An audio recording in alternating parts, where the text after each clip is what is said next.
आप स्टूडेंट्स कल के दिन पढ़ाई करके किसी कंपनी में काम करते हुए एक बड़े पोस्ट पर रहोगे, एक लीडर बनोगे, या आप इलेक्शन लड़कर भी म्यूनिसिपालिटी के इलेक्शन हो सकता है, या आप छोटे गांव में है तो ग्राम पंचायत के इलेक्शन हो, आप कहीं पर भी आपको अगर से लीडर बना दिया गया, नायक बना दिया गया, तो मुखिया बना दिया गया, तो कैसे होना चाहिए।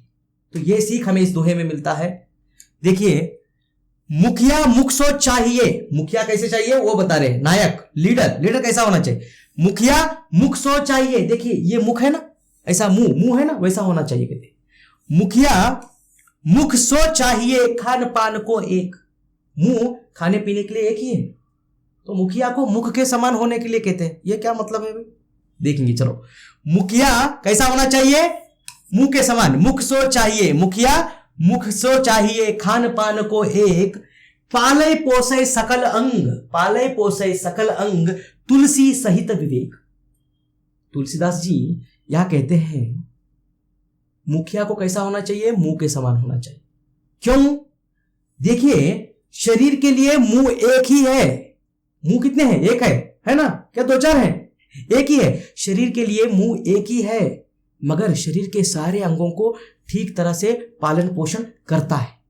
जैसे कि खाना मुंह से ही खाते हैं, वो अपना खाने के बाद एनर्जी जो है नाक को जितना देना चाहिए उतना ही देता है, हाथ को कितना देना चाहिए उतना ही देता है, कान को कितना देना चाहिए उतना ही देता है।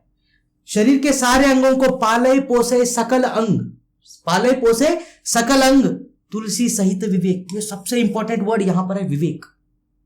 विवेक, तुलसीदास जी कहते हैं ये मुंह खाना तो खाता है, एक ही द्वार से हम खाते हैं, शरीर के सारे अंगों का बराबर से पालन पोषण करता है। कैसे? विवेक के द्वारा, सोच समझकर। अगर से वो कहेगा नहीं मैं सबको इक्वल बांटूंगा, एनर्जी सेम बांटूंगा, तो मेरा जो नाक है वो मेरे हाथ जितना लंबा हो सकता था ना। तो वो क्या कर रहा है, मुंह विवेक मतलब अपनी बुद्धि का इस्तेमाल करके सभी को किसको कितना एनर्जी देना है उतना ही दे रहा है। यहां एज ए लीडर आप अगर से मुखिया बनोगे, नायक बनोगे, तो आपको गरीबों के साथ किस तरह बर्ताव करना चाहिए, जो ऑलरेडी थोड़े अमीर है या एक लेवल तक ठीक ठाक है उनके साथ किस तरह बिहेव करना चाहिए, तो ये सारी चीज आपको समझ होनी चाहिए बोलकर बता रहे हैं। और हमारे डॉक्टर भीमराव अंबेडकर जी ने भी संविधान में यही देखा, यही किया कि क्या है, जो सबसे पिछड़ा तबका है, नीचे कुचले गए दलित लोग हैं ना, उनको थोड़ा रिजर्वेशन दिया। किससे? विवेक के साथ, बुद्धि के साथ उसका इस्तेमाल करके उन्हें ऊपर उठाने के लिए। बस इतना सिंपल सा ही बता रहे हैं इस दोहे के अंदर तुलसीदास जी कि हमें क्या करना चाहिए, लोगों के साथ, हम अगर से लीडर बनेंगे, गरीब लोगों के साथ, अमीर लोगों के साथ किस तरह बिहेव करना चाहिए। आपको 1 करोड़ की लॉटरी लगी तो आप आपके गांव के अंदर जो सबसे पैसे वाला है उसको भी 1 लाख रुपए दोगे, और सबसे जो गरीब है उसको भी 1 लाख रुपए दोगे, तो आपका दिमाग थोड़ा कम है ऐसा लगेगा। जो सबसे पैसा है उसको पैसा देने की जरूरत ही क्या है, देना भी है तो आप 500,000 दोगे, और जो सबसे गरीब है उसे ज्यादा से ज्यादा दोगे। सोचना है ना। अब माँ देखिए, अगर से एक बच्चा ठीक ठाक मजबूत है और एक बच्चा थोड़ा बहुत दुबला है, तो क्या करती है, उसे ज्यादा केयर करती है, उसे बार बार गोद में उठाती। जो ऑलरेडी हट्टा कट्टा मजबूत है उसको नहीं उठाती। तो इस तरह तुलसीदास जी भी कहते हैं मुखिया को किस तरह होना चाहिए। अगर से आप लीडर बनोगे आगे लाइफ में, हमेशा आप कुछ ना कुछ किसी ना किसी सिचुएशन में आप लीडर रहोगे, तो आपको यहां पर विवेक से सोच कर क्या है, लीडर बनना है। यह सिखाता है पहला दोहा। सेकेंड दोहे में देखिए, इस संसार के अंदर हर तरह की चीजें हैं। मतलब आप देखते हो सर, इस दुकान के अंदर सिगरेट भी मिलेंगे, गुटखा भी मिलेगा, काजू भी मिलेगा, बादाम भी मिलेगा, है ना। जंगल में खाने के लिए आम भी मिलेगा, फल भी मिलेंगे, और जहर भी मिलेगा। तो आपको क्या चुनना क्या है, चॉइस क्या करना है। तो यहां पर इस दोहे के अंदर एक बुद्धिमान व्यक्ति को किस तरह होना चाहिए वह इस दोहे के अंदर बताया गया है। आप स्टूडेंट हो, आप बुद्धिमान हो, और कैसे होना चाहिए यह बताया गया है। जड़ा चेतना, जड़ा अर्थात जिसके अंदर जान नहीं है, प्राण नहीं है, पत्थर, कचरा, ये पेन, ये सब जड़ है। चेतन, छोटे छोटे जानवर, इंसान, बच्चे, मैं, हम सब चेतन, जिसके अंदर प्राण है।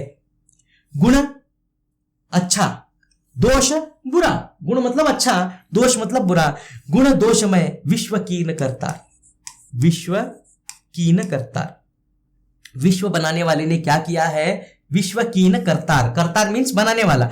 विश्व को बनाने वाले ने इस संसार के अंदर, इस धरती के अंदर क्या किया है? उसने इस धरती के अंदर क्या किया है? जड़ को भी डाला है, चेतन को भी डाला है, गुण को भी डाला है, दोष को भी डाला है ना? सब कुछ है इस संसार के अंदर। आपको जहर भी मिलेगा और अच्छा मीठा फल भी मिलेगा खाने के लिए। और यहां पर क्या है? अच्छे भी चीजें हैं, बुरे भी चीजें, कांटा भी है, फूल भी है। तो यहां पर कवि कहते हैं, संत तुलसीदास जी कहते हैं, संत कैसे होते हैं? संत मतलब आप समझोगे यार साधु, नहीं। संत मतलब बुद्धिमान व्यक्ति, ज्ञानी व्यक्ति कैसा होता है, इसका मतलब ज्ञानी व्यक्ति। संत कैसा होता है? हंस के जैसा गुण होता है उसके पास। हंस के जैसा गुण? अरे हंस में ऐसा स्पेशल कौन सा गुण होता है? आपको पता है हंस के पास एक स्पेशल गुण होता है। इसको अगर से शुद्ध दूध के अंदर, प्योर दूध के अंदर पानी मिलाकर दोगे ना, तो वो सिर्फ दूध को पिएगा, पानी को छोड़ेगा। यस, दूध को ही पीता है, पानी को छोड़ता है। वो उसके अंदर स्पेशल एक गुण है। वैसे ही यहां तुलसीदास जी कहते हैं, बुद्धिमान लोगों के पास, होशियार लोगों के पास, संत मतलब क्या है? साधु नहीं, बुद्धिमान लोग, होशियार लोगों के पास कैसा गुण होना चाहिए? हंस के समान गुण होना चाहिए। हंस क्या करता है? पानी को छोड़ रहा है, दूध को पी रहा है। वैसे ही हमें भी कैसा करना चाहिए? पानी को, वारी मतलब पानी, वारी मतलब क्या है? पानी, परिहर मतलब छोड़ देना, छोड़ देना। तो संत हंस गुण गहि पय, परिहरि वारी विकार। बुद्धिमान लोग कैसे होते हैं? हंस के समान होते हैं। हंस क्या करता है? पानी छोड़ देता है, दूध को ग्रहण करता है। वैसे ही बुद्धिमान लोग क्या करते हैं? अच्छे अच्छे चीजों को ही इस संसार से स्वीकारते हैं, बुरी चीजों को छोड़ते हैं। समझ में आ रहा है आपको? एक कोई गुटखा खाने वाला है, कोई सिगरेट पीने वाला है, तो समझ लीजिए वो बुद्धिमान नहीं है, वो बेवकूफ है। क्योंकि वो जो गुटखा मिलता है, वो जो सिगरेट मिलता है, उसी दुकान में उसे खाने के लिए खोबरा भी मिलेगा, खाने के लिए बादाम भी मिलेगा, खारिक भी मिलेगा, मगर वो नहीं चुन रहा। वो क्या है? सिगरेट ले रहा है, गुटखा ले रहा है, मतलब वो बेवकूफ है। तो इसी तरह इस संसार के अंदर अच्छा भी है, बुरा भी है। आपका एक टीचर है, समझ लीजिए, वो चैप्टर बहुत अच्छा बोलते हैं, मगर वो क्या करते हैं? सिगरेट पीते हैं या शराब पीते हैं। आपको पता चल गया, आप क्या कहोगे? अरे हमारा सर वो शराब पीता है, वो सिगरेट पीता है। उसके अंदर से अच्छा क्या है वो लो। भगवान ने, बनाने वाले ने अच्छा बुरा दोनों बना के रखा है। समझ में आ रहा है आपको? आपको चुनना क्या है? अच्छा चुनना है। आपका सबसे बड़ा दुश्मन भी कोई है ना, उसके अंदर भी कुछ अच्छा है, उसे स्वीकार करो। वो लोग बुद्धिमान होते हैं, वो लोग संत होते हैं। संत मतलब बुद्धिमान, ज्ञानी लोग। तो इसके अंदर, इस दोहे के अंदर तुलसीदास जी बता रहे हैं कि हमें अच्छा चुनना चाहिए, खराब को छोड़ना चाहिए। संसार के अंदर दोनों भी बनाने वाले ईश्वर ने बना के रखे हैं, हमें चुनना हमारे ऊपर है। ओके, तो ये आपको सोचकर जो अच्छा है उसे चुनना चाहिए। यूट्यूब में बहुत सारे वीडियोस है, मगर कुछ सीखने का वीडियो देख रहे हो ना, then you are intelligent, you are a good man, good boy, good girl. समझ में आ रहा है आपको? ओके, देन सेकेंड दोहा। सॉरी, थोड़ा जरा मिजाज खराब है। इस दोहे के अंदर तुलसीदास जी इस दोहे के अंदर बता रहे हैं, धर्म जो है आजकल ज्यादा हो रहा है ना, धर्म टीवी में देखते हैं, धर्म की लड़ाई हो रही है। मेरा धर्म श्रेष्ठ है, मेरा धर्म महान है, मेरा धर्म बड़ा है, हाँ, मैं ग्रेट, तू ग्रेट। ये जरा ज्यादा हो रहा है, हिंदू हो, मुस्लिम हो, अलग अलग लोग। तो यहां पर आप छोटे छोटे विद्यार्थी, 10th क्लास के विद्यार्थी, आपको धर्म के बारे में सही ज्ञान होना चाहिए। वो बात तुलसीदास जी बता रहे हैं। दया धर्म का मूल है, पाप मूल अभिमान, तुलसी दया न छांडिए, जब लग घट में प्राण। तुलसीदास जी कहते हैं दया क्या है? धर्म का मूल है। धर्म का मूल ही क्या है? दया है। वो कहते हैं धर्म जो बना है ना, उसके अंदर मूल में दया है। आपको एग्जांपल के लिए, एक घर बनता है, किससे बनता है? ईंट से और पत्थर से। बिना ईंट और पत्थर के घर बन सकता है क्या? नहीं। वैसे ही कोई भी धर्म बना है तो उस धर्म के अंदर दया होनी चाहिए। दया ही वहां के ईंट और पत्थर है। अगर से घर के अंदर ईंट पत्थर नहीं होगे तो घर नहीं होगा। वैसे ही धर्म के अंदर अगर से दया नहीं होगा, दया मूल है, मेन पार्ट, तो दया नहीं है तो वो धर्म नहीं। तो मतलब क्या है? वो बता रहे हैं अगर से कोई धर्म मारने के लिए, काटने के लिए, नफरत फैलाने के लिए सिखा रहा है तो वो धर्म ही नहीं है। यस, कितना सिंपल है ना। आप सोच के देखिए, कोई ऐसा धर्म हो सकता है जो कहे कि उसको खत्म कर दो, उसे मार दो, उसे मिटा दो? जब ऐसा कोई धर्म बताएगा तो वो धर्म नहीं है। कोई भी धर्म हो सकता हो, हिंदू धर्म हो, मुस्लिम धर्म हो, क्रिश्चियन धर्म हो, सिख धर्म हो, हर एक धर्म क्या बताता है? एक दूसरे के ऊपर दया करो, करुणा करो, प्यार करो, अच्छे से भाईचारे से रहो, ये बताना ही धर्म है। तो दया धर्म का मूल है। धर्म का मूल मेन पार्ट क्या है? दया। और आगे कहते हैं पाप मूल अभिमान। अब दूसरा, अभिमान इसे अहंकार, गर्व, अहम, ईगो। अगर से अभिमान किसी के अंदर आ गया तो इनडायरेक्टली वो बता रहे हैं तो पाप अंदर आ गया, पाप अंदर आ गया। जिसके पास अभिमान आ गया तो पाप आ गया। तो इसलिए अभिमान मत करो, कभी भी अहंकार मत करो, मैंने टेस्ट में ज्यादा नंबर लिए, मैं ग्रेट हूं, नहीं, ऐसा अहंकार मत करो। तो इस तरह करोगे तो आपके अंदर पाप आ जाएगा। जब पाप आ जाएगा तो आप अधर्मी बन जाओगे, बुरे बन जाओगे। बुरे बनना है क्या? नहीं ना। तो इसलिए पाप मूल अभिमान। आगे कहते हैं तुलसी दया न छानिए। तुलसीदास कहते हैं, जब भी उनका नाम आ गया समझ लीजिए, वो कहते हैं तुलसी दया न छांडिए, दया को मत छोड़िए, छांडिए ही से छोड़िए, दया न छांडिए, जब लग घट में प्राण।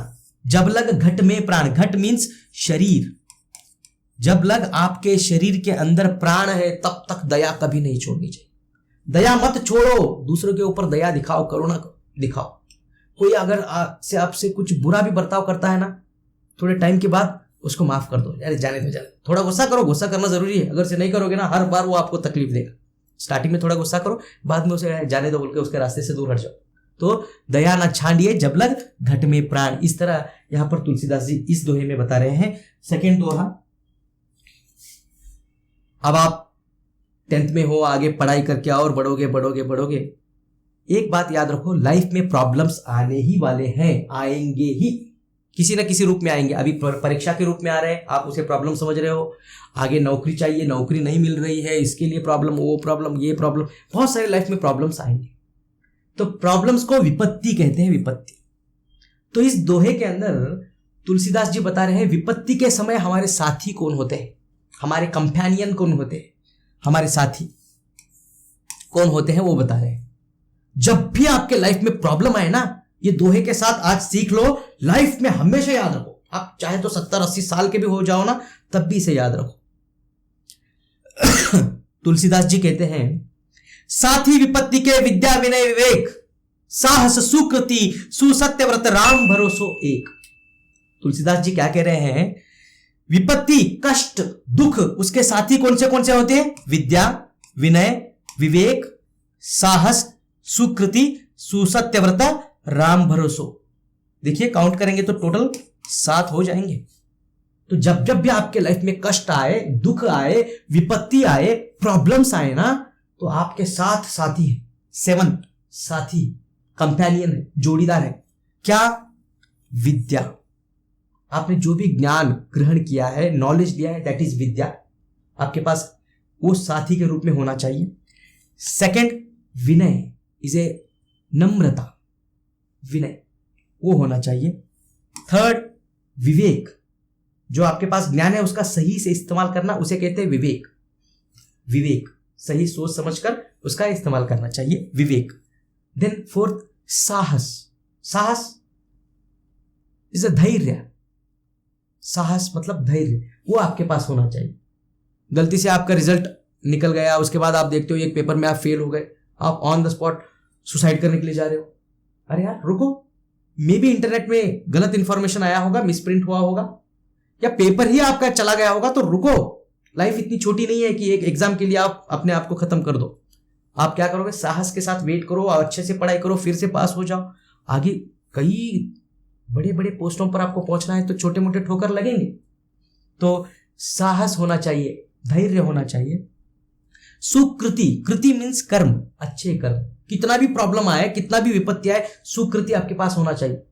अरे यार मेरे साथ इस तरह बुरा हो गया है और मैं खराब करूंगा, कुकृति करूंगा। कुकृति से सुकृति का अपोजिट, बुरा करूंगा। आपको पता है टेररिस्ट बनते हैं। टेररिस्ट कैसे बनते हैं?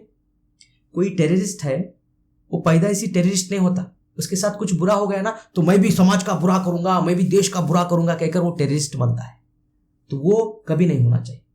हमारे साथ अगर से कुछ बुरा भी हो गया ना, समय के साथ उसे झेल कर अपने आप को और इम्प्रूव करके सुकृति, अच्छे कर्म करके और अच्छा बनकर समाज को कुछ अच्छा ही देकर जाना चाहिए। दैट इज सुकृति। तो कितना भी प्रॉब्लम आए तो भी हमेशा आपको सुकृति का साथ रखना है, अच्छे का साथ ही रखना है, अच्छे ही कर्म करना है। कृति मीन्स कर्म, कर्म करना ही है।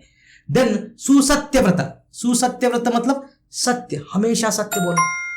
मुसीबत आ गई बोलकर झूठ बोलना नहीं है, हमेशा सत्य का साथ देना है, सत्य का साथ देना है। देन लास्ट वन राम भरोसा। राम भरोसा मतलब यहां सिर्फ राम नहीं, वो अल्लाह भी है, वो ईश्वर भी है, वो जीसस भी है। तो यह राम भरोसा मतलब आप किसी भी धर्म के मानने वाले हो, हिंदू हो मुस्लिम हो, बस अपने धर्म के अंदर जिसको मानते हो ना, उस ईश्वर के ऊपर विश्वास रखो। वो एक विश्वास भी होना चाहिए गॉड के ऊपर, अल्लाह के ऊपर, भगवान के ऊपर। तो यही कहते हैं जब भी प्रॉब्लम आए तो आपके साथी कितने हैं? विपत्ति के साथी विद्या विनय विवेक साहस सुकृति सुसत्यव्रत राम भरोसो एक। ये इस दोहे के अंदर बताते हैं। देन लास्ट दोहा ये भक्ति भरा दोहा है। इस दोहे के अंदर तुलसीदास जी बताते हैं कि हमें हमेशा अपने जबान पर, अपने जीभ पर अच्छा नाम, भगवान का नाम ही रखना चाहिए, स्मरण करना चाहिए, जपना चाहिए, जपना, नाम स्मरण करना। तो ये भक्ति के रिलेटेड है। राम नाम मनि दीप धरु जीह देहरी द्वार तुलसी भीतर बाहिरो जो चाहसी उजियार। तुलसीदास जी कहते हैं यहां पर राम नामक, राम का जो नाम लेता हूं उस नामक एक दीप को अगर से मैं अपने जबान पर रखूं, हमेशा के लिए जबान पर रखूं, तो वो क्या करेगा? दीपक अंदर भी मुझे उजाला देगा, बाहर भी उजाला देगा। चलिए, आपको समझ में नहीं आ रहा ना? अभी देखिए, ये दीपक है ना, इस दीपक को अगर से दरवाजे के दहलीज के ऊपर, दहलीज होता है ना, दरवाजा का दहलीज, उस दहलीज के ऊपर अगर से कोई दिया लगाओगे, रात में करंट गया है समझ लीजिए, अब उस दरवाजे के दहलीज के ऊपर दिया लगाओगे तो उजाला कहां गिरेगा? हाँ, दरवाजे के बाहर भी गिरेगा, दरवाजे के अंदर भी, मतलब घर के अंदर भी उजाला होगा, घर के बाहर भी उजाला होगा, एक ही दीपक का, क्योंकि आपने तो दहलीज पर लगा है ना दीपक, दिया, तो अंदर भी उजाला है, बाहर भी उजाला है। वैसे ही तुलसीदास कहते हैं राम नाम मनि दीप धरु, राम नामक ईश्वर का जो नाम स्मरण करने का है, वैसा नामक दीप में अगर से अपने जबान पर रखूंगा, दीपक धरु जीह देहरी द्वार, जी है मतलब जीव, जी है मतलब जीव, देहरी द्वार दो तरह के द्वार के लिए है। ये एक ही दरवाजा अंदर भी होता है, बाहर भी काम होता है। जैसे कि मेरा मन भी अगर से भगवान का नाम लूंगा तो अंदर भी शांत रहेगा और बाहर सुनने वाले के लिए भी शांति ही प्रदान करेगा। समझ में आ रहा है आपको? अगर से मैं हमेशा राम राम राम कृष्ण कृष्ण कृष्ण, किसी भी आप भगवान को मानते हो, जीसस जीसस जीसस या अल्लाह अल्लाह अल्लाह कहोगे तो आपके मन में भी हमेशा शांति होगी, एक ठहराव होगा, एक आनंद होगा। वैसे ही बाहर भी अच्छा ही शांति का माहौल होगा, आनंद होगा, ठहराव होगा। इस तरह भक्ति का स्मरण, नाम स्मरण का बारे में यहाँ पर इस दोहे में बता रहे हैं। तो यहाँ कुल मिलाकर 5 दोहे हमें देखने को मिलते हैं। देन थोड़ा सा तुलसीदास जी का परिचय देख लीजिए आप। गोस्वामी तुलसीदास हिंदी साहित्य के भक्तिकाल के अंदर राम भक्तिकाल के अंदर क्या है? राम भक्ति शाखा के प्रमुख कवि। राम भक्ति, राम के बारे में भक्ति किया है इन्होंने, रामचरितमानस लिखकर विश्व विख्यात हो गए। इनका जन्म उत्तर प्रदेश के अंदर 1532 कब हुआ था? यूपी के अंदर इनका जन्म 1532 में हुआ था। इनके पिता का नाम आत्माराम है। इनके पिता का नाम क्या है? आत्माराम, और माता हुलसी, माता का नाम हुलसी है। और जब तुलसीदास जी का जन्म हुआ था, जब ये छोटे बच्चे थे, जब उनका जन्म हुआ था, तब उन्होंने राम नाम का उच्चारण किया था। देखिए, जब पैदा होता है बच्चा, उच्चारण या बात नहीं कर सकता, मगर जब ये छोटे बच्चे थे तभी उन्होंने क्या किया था? राम नाम का उच्चारण किया था। इसीलिए इनका बचपन का नाम क्या है? राम बोला। इनका नाम ही पड़ा राम बोला। पहला उन्होंने क्या कहा? राम नाम का उच्चारण किया, इसलिए उनको बचपन में उनका नाम ही था, ए राम बोला, ए राम बोला, ए राम बोला, इस तरह कहा करते थे। इनकी प्रमुख रचना है रामचरितमानस, विनय पत्रिका, गीतावली, दोहावली, कवितावली, और अंत में इनकी मृत्यु 1623 में काशी में होती है। कहां पर? काशी में, बनारस जिसे कहते हैं, वहां होती है। तो चलिए, वीडियो अच्छा लगा तो लाइक, कमेंट और शेयर कीजिए, और आपके जो भी वीडियो है आप रिकमेंड कर रहे हैं वो एक एक करके बनाऊंगा। ठीक है, बाय बाय।